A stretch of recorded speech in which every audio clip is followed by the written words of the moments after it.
This is real easy. What we have is, we have these small bullets that are cut off. A small flash is left on these from our patented propriety and unpublished way of cutting these very efficiently, so still have to remove that flash.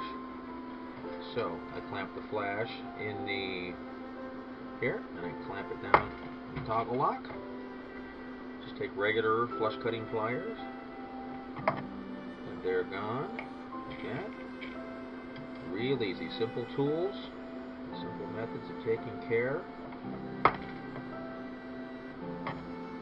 of a minor problem. They're all done. They're flashed off. Require a little cleanup, but otherwise they're ready to solder.